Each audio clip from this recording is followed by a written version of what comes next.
Hello dear students, welcome to my channel complete English lesson. আশা করি তোমরা সবাই ভালো আছো। আজকে আমি আলোচনা করতে যাচ্ছি কোনো একটি বাক্য বা সেন্টেন্স যখন পজিটিভ ডিগ্রিতে থাকে কিভাবে ওই বাক্যটিকে কম্পারেটিভ ডিগ্রিতে রূপান্তরিত করতে হয় বা ট্রান্সফর্ম করতে হয় সেই বিষয় নিয়ে।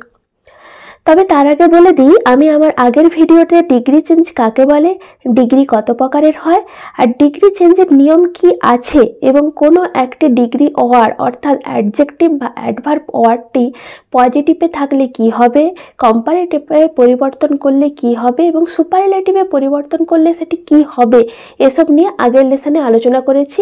যারা দেখোনি অবশ্যই গিয়ে দেখে নাও, নিচে লিঙ্ক দেওয়া আছে ডেসক্রিপশন বক্সে, সেখানে গিয়ে দেখে নিও।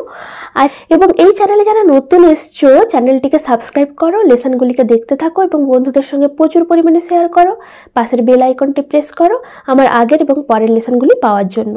তো চলো আজকে ডিগ্রি চেঞ্জ নিয়ে আলোচনা করি। এখন শিখবো একটি বাক্য যদি পজিটিভ ডিগ্রিতে দেওয়া থাকে তবে ওই বাক্যটিকে কিভাবে কম্পারেটিভ ডিগ্রিতে রূপান্তরিত করা হয়। চলো, ডিগ্রি চেঞ্জে বাক্যটি পজিটিভ ডিগ্রিতে দেওয়া থাকলে কিভাবে সেটি কম্পারেটিভ ডিগ্রিতে পরিবর্তন করা হচ্ছে লক্ষ্য করো। Positive to comparative.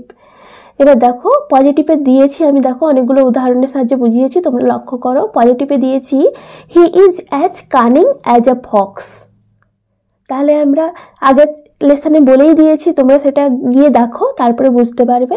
তখন আমরা কম্পারেটিভে কি করছি, তাহলে এ ফক্সটা আগে আসছে, a fox is not more cunning than হি।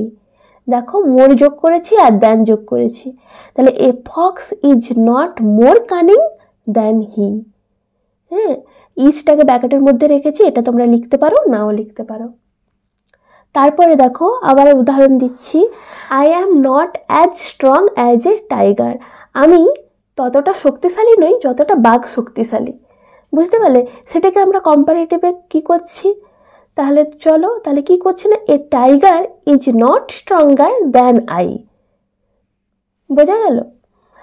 তাহলে a tiger is not stronger than I. দেখো এখানে নট স্ট্রঙ্গার করেছি, স্ট্রংয়ের কম্পারেটিভ ফর্ম স্ট্রঙ্গার, তার সঙ্গে আমরা যোগ করেছি। তোমরা সেখানে আগের লেসনে গেলে বুঝতে পারবে কিভাবে নিয়ম দিয়েছি। তার সঙ্গে দ্যান যোগ করেছি, তারপরে আই লিখেছি। আর হচ্ছে তোমরা অ্যামটা যোগ করতে পারো নাও করতে পারো, এভাবে ব্র্যাকেটের মধ্যেও লিখতে পারো। ঠিক আছে? অনেক বইতে দিয়েছে, অনেক বইতে এমনি আই অবধিও করেছে। তারপরে দেখো তারপরের একটা উদাহরণ দেখো, পজিটিভে দেওয়া আছে, সেখান থেকে আমরা কম্পারেটিভে করব। কি আছে না, she is as fair as a rose. এখান থেকে আমরা কম্পারেটিভে করছি কি, আচ্ছা আগে বলি ফেয়ারের কম্পারেটিভ কি, ফেয়ারার।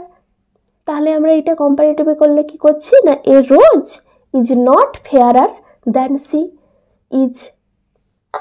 তারপরে আবার পজিটিভে দেখো, he is as dull as a donkey. এখান থেকে কম্পারেটিভে করছি, দেখো ডাল ডালার, ডালের কম্পারেটিভ কি হলো, ডালার। তাহলে a donkey is not duller than he is. পরেরটা দেখো পজিটিভে দেওয়া আছে কি না, he is as dull as an ass. এখান থেকে আমরা কম্পারেটিভ করব, সেই ডালের কম্পারেটিভ কি, ডালার। সেখান থেকে করব কি, an ass is not duller than he is. Next পজিটিভে দিয়েছি দেখো, Smith is as wise as Swan. Wise মানে কি, জ্ঞানী, তাই তো? ওয়াইজ থেকে আমরা কি করব, ওয়াইজার। তাহলে এখানে কি হলো, Swan is not wiser than Smith is. তারপরে দেখো করেছি কি পজিটিভে, Souvik, Souvik is as modest as Sahir. Modest মানে কি, মডেস্ট মানে হচ্ছে ভদ্র। সেখান থেকে আমরা কম্পারেটিভে কি করব, মোর মডেস্ট, তাই তো? দিয়ে আমরা চলে দেখো করেছি, দেখো Sahir is not more modest than Souvik is. হলো?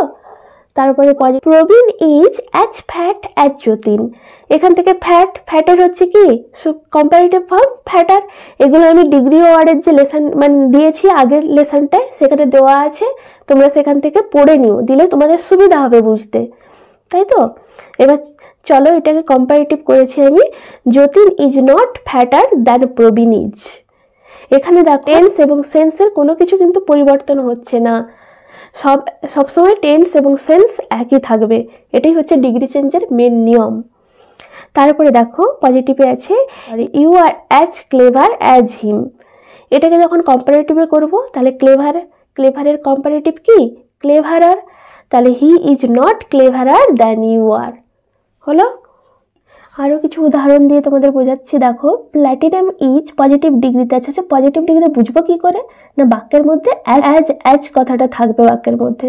এই দেখো, এখানে platinum is as heavy as gold, এখানে অ্যাজ আছে, তাই জন্য এটা পজিটিভ ডিগ্রিতে আছে এই সেন্টেন্সটা। এটাকে যখন কম্পারেটিভ ডিগ্রিতে করব, কি করব দেখো, হেভির কম্পারেটিভ ফর্ম কি? হেভিয়ার। সেখান থেকে আমরা করেছি দেখো কম্পারেটিভে কি করেছি দেখো না, gold is not heavier than platinum. Heavier মানে ভারী, gold is not heavier than platinum. তাহলে এখানে গোল্ড ইজ মিনিং ঠিক রাখার জন্য আমি এখানে নট ব্যবহার করেছি। পজিটিভ ডিগ্রিতে যে সেন্টেন্সটা আছে সেইটার মিনিং ঠিক রাখার জন্য আমরা যখন কম্পারেটিভে করছি তখন আমি নট যোগ করেছি, কিন্তু মিনিংটা দেখো একই আছে। এখানে platinum is as heavy as gold, platinum হয় ততটাই ভারী যতটা গোল্ড ভারী, তাই তো? সেখান থেকে আমি কম্পারেটিভে করেছি কি, gold is not heavier than platinum, অর্থাৎ গোল্ড মানে সোনা এতটাই ভারী নয় প্ল্যাটিনামের থেকে, মানে কি সমান ভারী। হলো তো? এই জন্য নট যোগ করেছি। দেখো, সেন্স, বাক্যের সেন্স কিন্তু একই রেখেছি। হলো? তারপরে চলো পজিটিভ ডিগ্রিতে কি আছে দেখি। Some poets are as great as Pope. দেখো, অ্যাজ পজিটিভ, সেখান থেকে আমি কম্পারেটিভে করেছি কি, Pope is not greater than some other poets. এখানে গ্রেটের কম্পারেটিভ ফর্ম গ্রেটার, নট যোগ করেছি সেন্স একই রাখার জন্য, দিয়ে এটা কম্পারেটিভে চেঞ্জ করেছি। লক্ষ্য করো, আমার আগের চ্যানেলগুলোতে দেখবে, সেখানে আমি রুলসগুলো আরও ভালো করে আমি দিয়েছি, তোমরা দেখে নেবে। তারপরে পজিটিভ ডিগ্রিতে কি আছে দেখো, she is as sweet as her brother. সেখান থেকে কম্পারেটিভে কি করেছি আমি, না, her brother is not sweeter than she is. হলো? তারপরে চলো, এতক্ষণ উদাহরণগুলো প্র্যাকটিস করে এসে আমরা একটা নিয়ম পেয়েছি। সেই নিয়মটা এই রকম, দেখো আমরা লিখে রেখেছি, এই নিয়মটা ফলো করলে মোটামুটি তোমরা করতে পারবে। দেখো, প্রথমে সাবজেক্ট, তার সঙ্গে আমরা বি ভার্ব যোগ করেছি, তার সঙ্গে নট। কিছু কিছু ক্ষেত্রে হবে, কিছু কিছু ক্ষেত্রে হবে না, সেটা মিনিং দেখে বা সেন্স দেখে তোমরা করবে সেটা।